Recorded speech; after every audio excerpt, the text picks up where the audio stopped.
Pete the cat is going to start with a circle. He does have a very tall, very wide head, so we want to leave a lot of room here. I'm going to place in a little circle, maybe golf ball size. That's probably going to be a good size. Leave a little bit of room. I'd say at least half a circle length above your circle, and then maybe 2 or 3 circle lengths below. You want to have a lot of space below you. So I'm placing this kind of above halfway on my page here.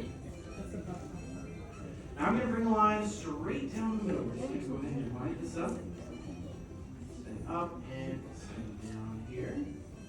And then his eye line would go about a third or close to a quarter of the way down our circle. There we are. And we need one more circle, a much bigger one, and we needed that eye line. So we're going to start at that eye line and start building this up really big, like we're making BB-8 right here. Nice big circle. We want to roll it. There we go. I think we have all of our guidelines. We can really start building him up from here. The first thing we're actually going to add in is going to be another basic shape. We're actually going to add a little oval at the bottom of our small circle for his nose.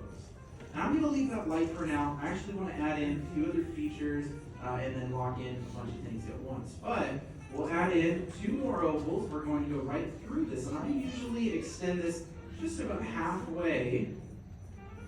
On that first oval, we're going to add in 1 more on each side. This is going to create that skin that cats and dogs have, kind of covers the mouth a little bit. It's called jowls. Very fun word, jowls. And then we also want to add in a little area for the smile, which is going to start with the cheeks. We're going to go right above our oval here. Now I like to find wherever the circle kind of meets that eye line. Go up to that and bring this out pretty wide. Really far out there, see? You can do the same thing over on the other side as well. Nice big C curve extending out there. Looks like we have another oval, or most of one. Build his cheeks up.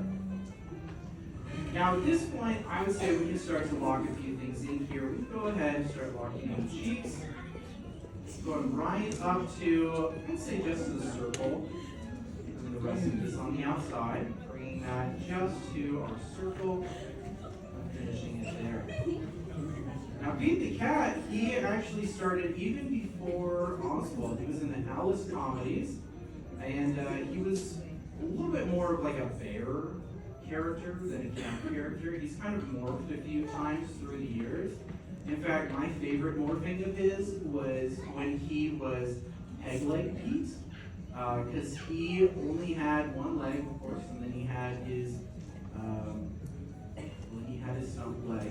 But this was only for about 6 years. They decided to give him a peg leg, and then decided he was totally fine.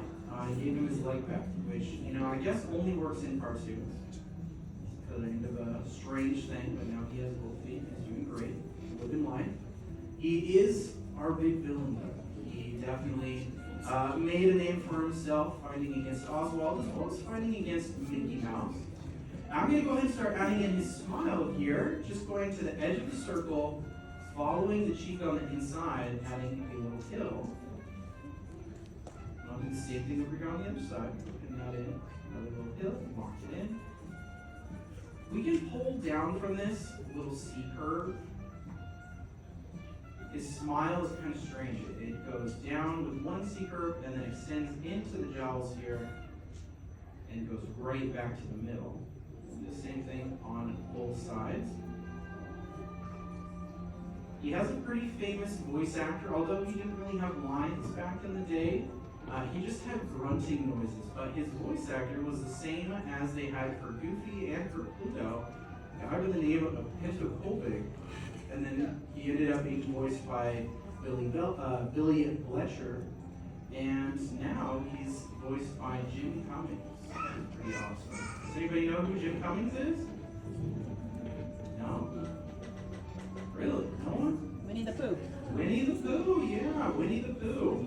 But he has a lot of range in what he can do with his voice. So he does a bunch of characters that have, or range from very light characters like Winnie the Pooh to kind of deeper, big voices like Pete the Cat here. Alright, lock in the rest of his head shape. And I'd say we're about halfway done. How are we doing so far? Good, yeah, okay. Got some good, got some silence, that's okay. You know what, we're only halfway there. We have a few more features to add in. Let's go ahead and start adding in a big open mouth smile for him. Since we have all of this extra space, we can add a little bit more here. I'm going to start with these diagonal lines coming down. And we're going to pull this across with a big letter U. Go ahead and extend this across with an open mouth smile for him. We're going to see some teeth in here, but for now, go ahead and get this in here and lock it in. If you have sharp corners, you can go ahead and round those out a little bit. Not too much sharpness to him anymore. You know, even though he is a villain, he still does have pretty rounded features to him. He has some, a little bit, but not a whole lot. Now his teeth, we're just going to bring down these very straight curves, bring down to the bottom of our smile. And we want to add a little bit of his lower lip showing. So on each side below that, add a slight C curve or letter U. Kind of following the smile.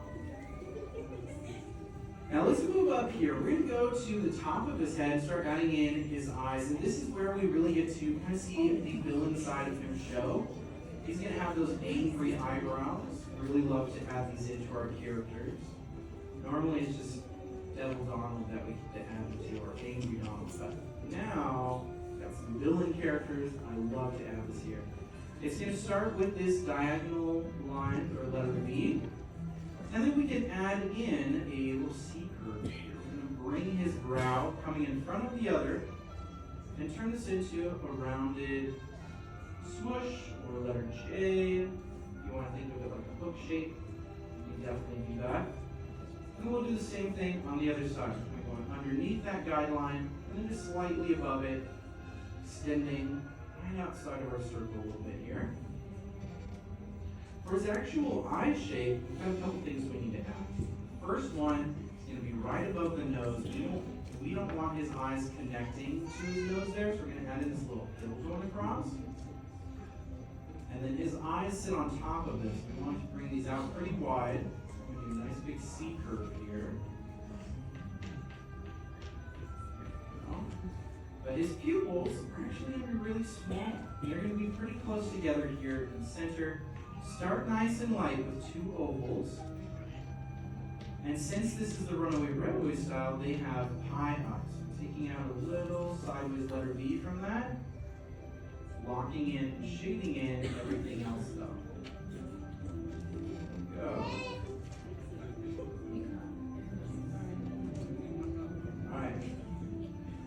Now that we have that, let's go ahead and add in the ends of his eyebrows. Right now we just have these flat lines, but we can add in a C curve going around this to give it a little bit more depth, a little bit more thickness to those eyebrow lines. His ears are really going to be the last thing we need. So I'm going to start this on each side of his head, just outside those eyebrow lines. We're going to make him look like Batman. That's what we want to go for. Very tall, pretty sharp ears. And right above our circle, let's add in a hill for where we want those ears to connect to. And we'll just pull this down and in so that we kind of have this big letter M in a way. You can lock that in and shade it in as well. That is going to finish up the top of his head here. He's a little bit of a scruffy guy, so you can always add in some whisker lines, whisker dots, if you want to have some stubble down at the bottom of his head. Those are some good things to add. And if you want to shade things in, you can shade it in this top part, his ears and around his eyes. That is going to be that kind of darker shade. There we go. last but not least, once you're all done with your sketch, there's one thing you need to add. You know what that is? Yeah, definitely add your signature. Bless you, bless you, bless you. Go ahead and find a place on your page. Sign your name. Everybody needs a signature. And in the end, how do we feel about our sketches?